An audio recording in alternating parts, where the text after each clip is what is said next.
여러분들 드디어 기다리고 기다리던 리플의 소송 관련해서 소식들이 들리기 시작했는데요. 오늘 영상 빠르게 시작해 보겠습니다. 최근 캘리포니아 법원에서 리플 관련 소송의 판결 수정 요청을 승인했다고 합니다. 내용을 살펴보면은 양측의 합의에 따라서 판결 및 집행유예를 조정하는 명령을 승인했다는 건데요. 최종 판결을 굳이 지연할 이유가 없다는 겁니다. 쉽게 말하면 질질 끌지 말고 빨리 합의하고 끝내라 이건데요. 아주 정확하게 맞는 말이죠.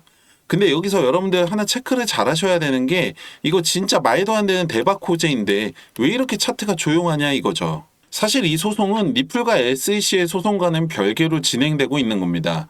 리플을 구매한 투자자들이 리플과 경영진 상대로 등록되지 않은 증권이라 주장하면서 이들 투자 손실에 대한 책임을 묻는 소송이라고 하는데요. 투자자들과 리플과의 소송에서 합의에 따라서 조정하는 명령을 승인한 거죠. 아무 이유 없는 상승도 없고 이유 없는 하락도 없습니다, 여러분들. SEC와의 소송은 지난 분석에서 말씀드렸던 것처럼 1월 15일까지가 SEC의 항소 브리핑 기한인데요. 경우의 수는 두 가지로 봐야 될 것 같습니다. 추가적인 항소 브리핑을 하지 않는 것, 그리고 하더라도 기존의 입장을 재확인하는 것에 그칠 텐데요. 어차피 항소 브리핑 이후에 5일만 있으면은 게리 겐슬러는 사임하기 때문에 굳이 소모전을 할 필요는 없다고 생각합니다. 물론 항소 취하하는 경우의 수도 있을 텐데요. 이렇게까지는 하지 않을 것으로 보이고요. 그리고 SEC 관련해서도 추가적인 소식이 있는데요. 이 암호화폐에 대한 규제 권한을 SEC에서 CFTC 상품선물거래위원회로 넘기는 것을 검토 중이라고 합니다. 갑자기 이건 또 무슨 소리지 해서 저도 좀 자세하게 알아봤는데요. 상품선물거래위원회도 SEC처럼 이 규제안을 만들고 집행하는 권한이 있고 애초에 암호화폐 시장에 대한 규제 권한을 가지고서 SEC와 논쟁은 있었습니다. 2021년도에 이 상품선물거래위원회에서 SEC 암호화폐 규제 방식이 잘못됐다고 비판을 했는데요. 현재 SEC가 암호화폐 업계를 규제하는 기준이 되는 법이 80년 전의 법으로 특히 기존 자산 시장과는 다른 특성을 가지고 있는 디지털 자산 시장에 적용하는 것이 잘못됐다고 지적을 한 거죠. 뿐만 아니라 현재 상품선물거래위원장 로스틴 베넘은 민주당 소속이지만 현재 거래되고 있는 암호화폐 중에서 70%에서 80%는 증권이 아니다라는 입장을 밝혔었죠. 진작에 이 상품선물거래위원회에서 암호화폐 규제 권한을 가지고 있었다라면 어땠을까 하는 생각까지 들었는데요. 일단 지난 일은 지난 일이고 이제 앞으로의 일을 살펴보면 일단 확정은 아닙니다. 그리고 상품선물거래위원장 역시 트럼프 취임과 함께 교체될 것으로 보고 있기 때문에 일단은 상황을 지켜봐야겠지만 팩트는 일단 SEC보다는 상품선물거래위원회가 더 낫다는 겁니다. 무슨 말이냐면 일단 둘은 비슷하지만 상품선물거래위원회 같은 경우에는 기관 투자자들이 주도를 하기 때문에 리스크 관리가 더 수월하고 리스크 관리가 잘 된다는 건 그만큼 전체적인 규제 강도가 낮다고 볼 수 있기 때문이죠. 그리고 이렇게 되면 가장 좋은 것 중에 하나가 뭐냐면 바로 SEC와의 소송 문제가 자연스럽게 해결이 됩니다. 왜냐면 SEC가 규제권 자체가 사라졌는데 소송을 진행한다는 것 자체가 말이 안 되는 거잖아요.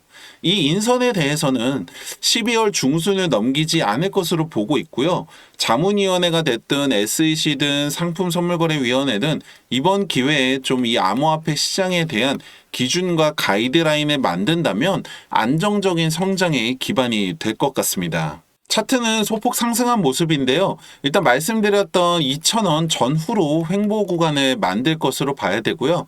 다음 주 내지는 다다음 주에 이제 행정부에 대한 인선 소식이 들려오면 차트의 변동은 있겠지만 지난 몇 주간처럼 다이나믹한 변화는 없을 것 같습니다. 여러분들 지금 하루라도 빨리 4,000원, 만원 되기를 바라실 텐데 이게 사실은 그렇게 좋은 일이 아닙니다, 여러분들. 왜냐면 생각을 해보셔야 되는 게 만약에 여러분들 원하는 대로 정말 리플이 지금보다 10배가 올라서 2만 원이 됐다고 생각을 한번 해보세요. 그렇게 되면 만약에 여러분들 시드가 100만 원이면 1000만 원, 1000만 원이면 1억이 되는 건데 문제는 이제 이 다음입니다. 이거 여러분들 다 판다고 해서 답이 나오는 것도 아니고 또 4만 원, 6만 원, 10만 원 계속 기다리기만 할 거냐 이거죠. 그나마 1억 정도는 되어야 이게 10억인데 지금같이 물가가 올라간다라고 하면 이 10억 가지고도 하기가 굉장히 애매합니다. 지금처럼 이 상승에 대한 확신과 가능성이 무궁무진한 상황에서 이렇게 싸게 취득할 수 있는 이 시기가 앞으로 다시는 오지 않을 타이밍이라고 생각을 하셔야 되고, 지금 여러분들 단돈 100만 원이라도 투자를 하셔서 시드를 늘려야 될 시기고, 이게 충분히 가능한 시장 상황입니다. 사실 제가 여러분들한테 해드릴 수 있는 게 이렇게 시장에 대한 상황이나 소식들, 분석들 전해드리는 것 말고는 좀 제한적인데요. 마찬가지로 여러분들 입장에서도 아 그렇구나, 좋은 정보 잘 알았다, 이렇게만 하고 넘어가실 수도 있다고 생각합니다. 왜냐면 뭐 영상 본다고 해서 여러분들이 뭐 바로 돈이 벌 수 있는 건 아니잖아요. 그리고 여러분들 대다수가 전업 트레이더도 아니고 이제 와서 공부를 하시기에도 어려운 상황이라는 거 잘 알고 있습니다. 근데 솔직히 말씀드리면 한 명의 투자자로 시작해서 지금까지 올 수 있었던 저나 많은 전문가들이나 분석가들이 예전처럼 뭐 공부를 하고 배우는 것도 맞겠지만, 사실 가장 중요한 건 바로 기술적인 부분입니다. 이게 무슨 말이냐면은 빅데이터부터 AI 인공지능까지 이 최첨단 기술들이 정말 상상 이상으로 발전해서 이제는 더 이상 이렇게 사람이 차트에 선 그어가면서 분석하는 시대는 끝났다고 합니다. 오죽하면 세력들조차도 이 기술적 지표를 가지고서 시장을 움직인다는 말이 나올 정도인데요. 제가 오늘은 여러분들이 정말 쉽게 따라할 수 있고 높은 확률로 여러분들의 시드를 늘릴 수 있는 저만의 기술적 지표 하나를 공유해 드리려고 합니다. 지금 보고 계시는 이 차트는 2주 전부터 오늘까지의 바로 리플의 차트인데요. 가장 많은 분들이 이용하시는 바로 업비트의 차트입니다. 여기에다가 여러분들이 기술적 지표 하나만 딱 더하시면은 이렇게 되는데요. 좀 작아서 안 보이실 수도 있는데 캔들 위 아래로 빨간색과 초록색 이 말풍선 같이 생긴 게 보이실 거예요. 이걸 조금 더 크게 보시면은 이렇게 됩니다. 초록색 박스에는 바이, 사라는 신호죠. 빨간색에는 셀, 팔라는 신호인데요. 간단합니다. 바이에서 사서 셀에서 팔았다면 17%의 수익을 볼 수 있습니다. 하나 더 보시면은 여기 바이에서 사서 셀에서 팔았다면 34%의 수익을 만들 수가 있죠. 마지막으로 하나 더 보시면 여기 바이에서 사서 셀에서 팔았다면 36%의 수익률인데요.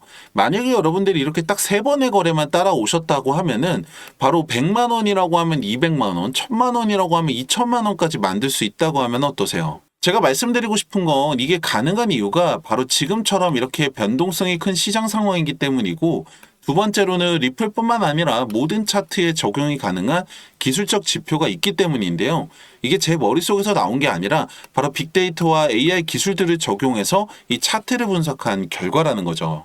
여러분들 시장은 언제 갑자기 변할지 모릅니다. 기다리기만 하실 게 아니라 거기에 여러분들 발맞춰 가시려면 우선 구독과 좋아요 한 번씩 누르셔서 가장 빠른 소식과 분석들 만나보시고 010-2296-1359번 지표라고 문자 하나 남겨주세요. 그럼 여러분들 정말 쉽게 따라하실 수 있는 이 기술적 지표와 함께 확률을 더 올릴 수 있는 세팅까지 알려드릴 텐데요.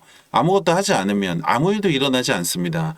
가만히 기다리고 있다고 돈이 따라오진 않잖아요. 010-2296-1359번 지표라고 문자 하나 남기시고 여러분들 수익, 여러분들 손으로 직접 만들어 보시기 바랍니다. 감사합니다.